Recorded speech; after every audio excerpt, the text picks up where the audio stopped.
Kenneth ng isa. Oh, bigyan mo si Kenneth. Bigyan mo chocolate. Dali.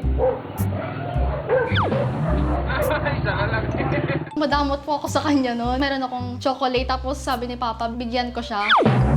Pero hindi ko siya binigyan. Hanggang isang araw, si Kenneth biglang hindi na nakapunta sa bahay ni Nayen. Bigla na lang daw po siya nawala. Nagtataka lang yung bata kasi wala na yung kalaro niya. Sabi nung may-ari ng boarding house, umalis na daw. Wala na kaming balita after noon. Fast forward to 2021, ang nooy bulilit na si Yen, dalaga na ngayon. Napangiti ako. Nakita ko yung picture naming dalawa ng childhood friend ko. Hindi ko muna siya minessage. Nahihiya lang po ako. Kasi iba na siya ngayon. Dati, sipunin lang siya. Ngayon, maganda na siya. Dati-rati ay palaging sabay na mag-siesta. Sabay ring gigising ng alas 4:30. Oh, sabay manonood ng paboritong programa. O kay tamis namang mabalikan ng alaala. Di ba Naaalangan din daw siya sa ibang mga nagpapakilalang sila ang dating kalaro ni Yen. Nahihiya ako kasi may mga itsura sila. Malalaking katawan, mapuputi. Tapos ako ganito lang. Sure na ako walang laban. Si Kenneth may isa pang inamin. Crush ko siya. May pagtingin ako sa kanya dati. Nagdadalawang isip ako kasi baka may jowa siya. Pag may jowa na pala siya, ano yung gagawin? Kakausapin ko pa rin siya as a friend. Medyo ma-hurt ng konti kasi syempre hindi ko alam kung bakit. Hindi ko ma-explain. Alam mo ba kung nasa na kaya ang iyong best friend at kung ano ang kanyang naging kapalaran? Si Julien, hinahanap ang kanyang BFF na si Kenneth.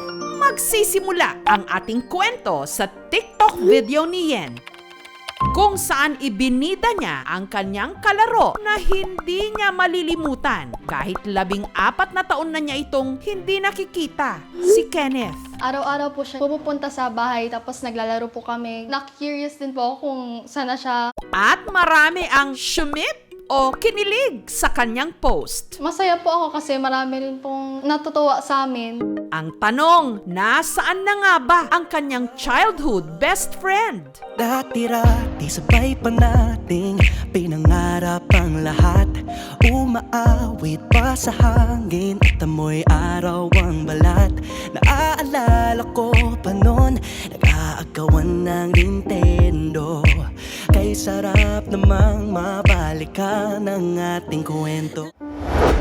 Taong 2007, dito sa Puerto Princesa City sa Palawan, naging magkalaro ang nooy 3 taong gulang na si Yen at ang nooy 5 taong gulang na si Kenneth. Si Kenneth po kasi yung laging pupunta sa amin, umuwi siya para lang po kumain tapos babalik din po sa hapon. Gustong-gusto ko yung batang yun kasi gwapong-gwapo ako doon. Talagang mabait na bata. Sobrang tahimik niya lang po. Sobrang linis. Kaya tinawag ka siya, hindi siya pumapatol. Lagi-lagi ka sa amin ang dumediretso pag-uwi. Maglalaro ng tao-taong piso-pisong nabili. Umaawit ang theme song na sabay kinabasa. Kay sarap namang mabalikan ng alaala. Bigyan mo si Kenneth ng isa. Oh, bigyan mo si Kenneth. Bigyan mo chocolate. Dali. Madamot po ako sa kanya noon. Meron akong chocolate tapos sabi ni Papa, bigyan ko siya. Pero hindi ko siya binigyan. Hanggang isang araw, si Kenneth biglang hindi na nakapunta sa bahay ni Nayen. Bigla na lang daw po siya nawala. Nagtataka lang yung bata kasi wala na yung kalaro niya. Sabi nung may-ari ng boarding house, umalis na daw. Wala na kaming balita after noon. Fast forward to 2021, ang nooy bulilit na si Yen, dalaga na ngayon. Hanggang isang araw, may nakita siya sa kanilang lumang hard drive. Dito ko pa na-discover ulit yung mga old pictures sa isip ko. Uy, saan na kaya si Kenneth? Dito na siya nag-upload ng video sa TikTok. Ikaw ang kasama buhat noon. Ikaw ang pangarap hanggang ngayon. ako kasi naisip ko baka mahanap na po talaga siya nung nag-viral.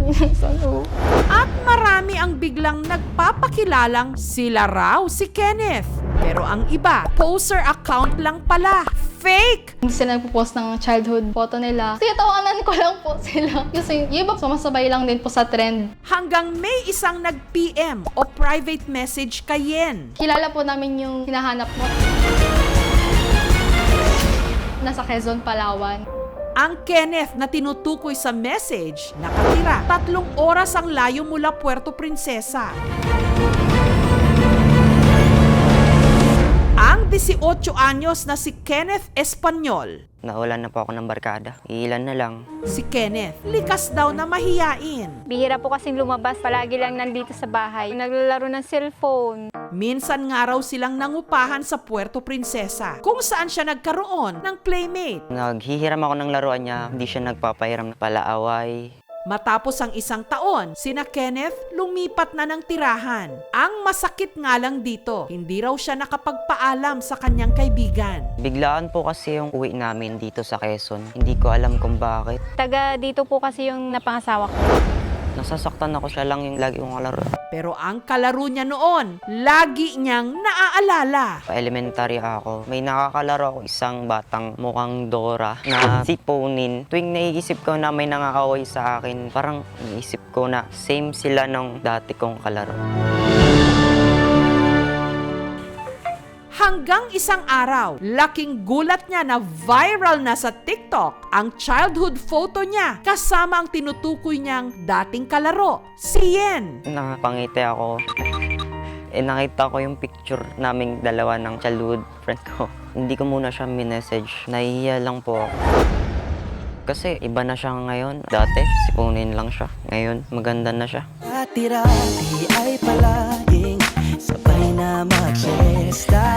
Sabay ring gigising ng alas 4:30. Oh, sabay manonood ng paboritong programa. O kahit tamis namang mabalikan ng alaala. Di ba di Naaalangan din daw siya sa ibang mga nagpapakilalang sila ang dating kalaro ni Yen. Nahihiya ako kasi may mga itsura sila. Malalaking katawan, mapuputi. Tapos ako ganito lang. Sure na ako walang laban. Si Kenneth may isa pang inamin. Crush ko siya. May pagtingin ako sa kanya dati. Nagdadalawang isip ako kasi baka may jowa siya. Pag may jowa na pala siya, ano yung gagawin? Kakausapin ko pa rin siya as a friend. Medyo ma-hurt ng konti kasi syempre hindi ko alam kung bakit. Hindi ko ma-explain. Hanggang ni-repost din ni Kenneth ang TikTok video na ipinost ni Yen. Nag-reply po ako sa My Day niya ng emoji.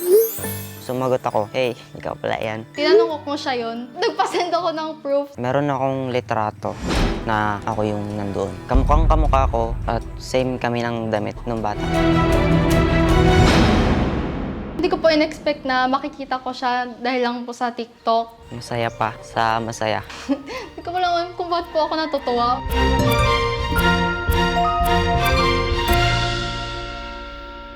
Dito na naglakas ng loob si Kenneth na i-duet ang viral TikTok video ni Julian o ni Yen. Parang Hulyo't Hulya, lagi tayong magkasama.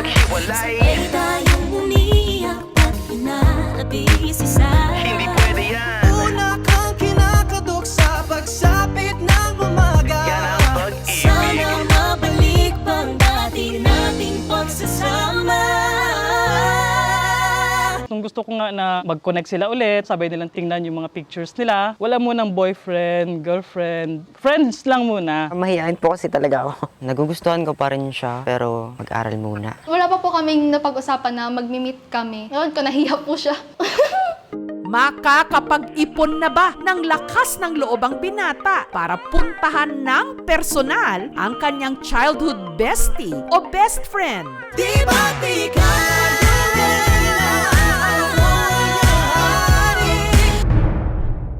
Matapos magnegatibo sa COVID swab o PCR test, nito lang Biyernes, si Kenneth bumalik ng Puerto Princesa City para kamustahin ang kanyang kababata. Noong mga sandaling yon, si Yen nasa kanyang kwarto. Hindi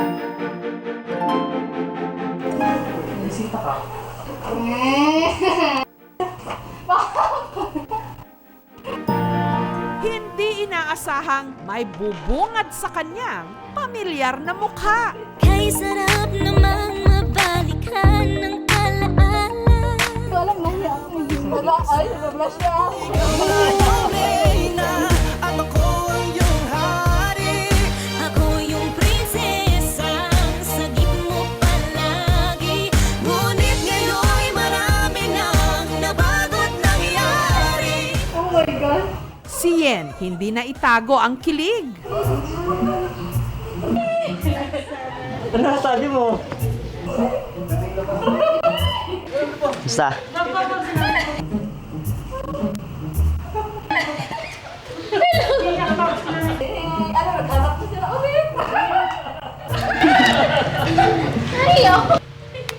Kita nga ulit niya na. Sarap mo sabi. Hello. Bigyan mo si Kenneth. Bigyan mo chocolate. At kung noon, madalas daw pagdamutan ni Yen si Kenneth ng tsokolate. Ngayon, si Kenneth na ang may dala ng tsokolate para sa kanya. Para sa... Thank you. Ano to? Yan. Para sa dati. Diba ito ako pinibigyan? Yan, ako na nagbigay sa'yo. Oh, salamat. Pinagdamutan kita dati ko, patuloy nagbigay. Oh my gosh, nahiya ako. Kiss! Meron pa pala. Frame pa! Siyempre, what a sweet. Sorry kung kinagat ko yung gusto niya mo dati. Oh, yun. Kinanginginig. Salamat! Natatawa ako. Pakita mo kay Kenneth. Sabi ni Papa niya, kiss mo si Enyen. Ayaw niya, kaya Si Enyen na lang nag-kiss. Yan, ikaw na lang ang mag-kiss. Kiss agad si Enyen. Pero ngayon, hindi pwede. Pwede na pang yan, eh. Gusto na lang, may binili yung surpresa. Huwag na kayo. Yan. Kiss na yan. Kiss! Uy! Huwag na, hindi ko alam. Nahiya ka! Di ba't ikaw, Reyna, ako ang iyong hari. Ako yung prinsesang sagip mo palagi. Ngunit ngayon'y malayo ka at malabong mangyari. Ang aking pagtingin, Bulong na lang sa hangin. Ibulong na lang. harap na lang din. Maswerte po kasi ako. Nakilala ko po ulit yung kababata ko. Sobrang saya ko din po kasi nabigyan ko ng ganitong opportunity. Mag-focus pa rin po sa school po and mag-uusap pa din po kami through social media po. Di ba't ikaw, Reyna, ako ang iyong hari. Ikaw, naaalala mo pa ba Bigyan mo chocolate. Dali. kung nasan na ang iyong best friend noon? Habol na, dugtungan ang nakaraan. Dararada, dati, nagaya pa rin ng dati.